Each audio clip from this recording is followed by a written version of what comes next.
馬太福音第4章1至23節當中嘅9節經文。當時耶穌被聖靈引到曠野，受魔鬼的試探。耶穌卻回答說：經上記着說，人活着不是單靠食物，乃是靠神口裡所出的一切話。這是要應驗先知以賽亞的話：那坐在黑暗裡的百姓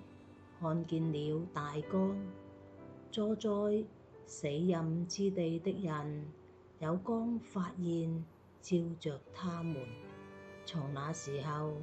耶穌就傳起道來說：天國近了，你們應當悔改。耶穌在加利利海邊行走，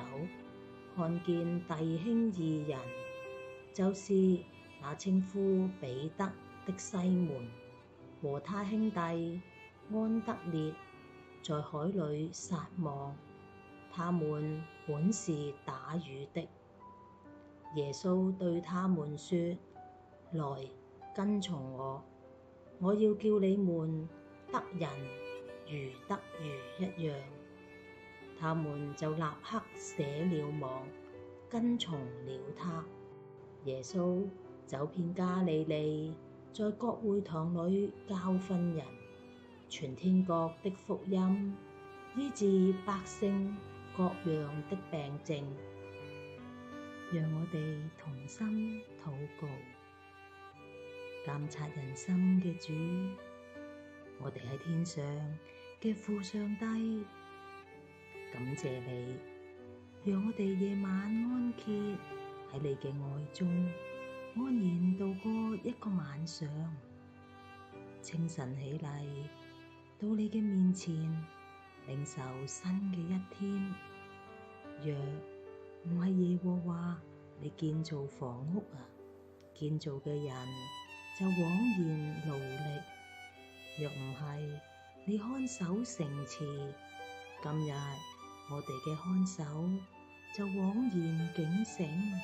縱使我哋今日仍要進入疫情嘅曠野，各人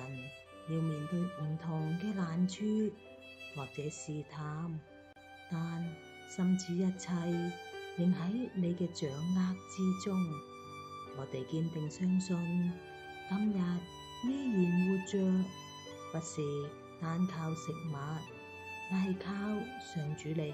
口出嘅一切話。感謝主耶穌，你走遍各城各鄉，都留下佳美嘅腳蹤。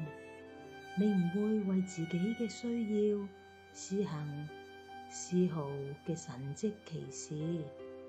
然而你絕唔輕看每一個喺病患中嘅人，各樣嘅疼痛，被捆綁嘅，冇力站起嚟嘅，你都彰顯神蹟，為佢哋帶嚟醫治。主耶穌，求你赦免我哋嘅罪，原諒我哋輕視你天國嘅福音，輕忽所得嘅恩賜，輕看教會喺社群中嘅形象、使命同埋責任。家居令成為我哋嘅藉口，將燈台放喺斗底下，隱藏喺孤單同埋埋怨中，冇力嘅光，叫我哋對未來失去信心，對前景失去盼望，關愛嘅暖爐失咗動力，圈中絕了羊，棚中沒有牛。然而你必為我哋將殘嘅喜樂燈火加油，為疲乏嘅添能力，為軟弱嘅添力量。你必使我哋重新穩行在高處。真理嘅聖靈幫助我哋曉得真理，在真理中得以自由，天天仰賴天父嘅供應而活，勝過難以忍受嘅肉身、飢餓同埋物質嘅渴求，以求天父嘅保護，勝過跳嚟跳去嘅驕傲同埋情緒嘅操控，順服天父嘅帶領，勝過跪拜權利同埋慾望嘅驅使。聖靈激勵我哋回應呼召，甘心樂意捨忘，背十架跟隨你，在弱勢嘅群眾播下關愛，為失望迷路嘅人挑起真理嘅光，令別人走上永生盼望之路。禱告乃奉主耶穌基督嘅聖名求，誠心所願。鼓勵你熄咗我把聲音，從頭自己誦讀今日嘅經文同埋祈禱一次。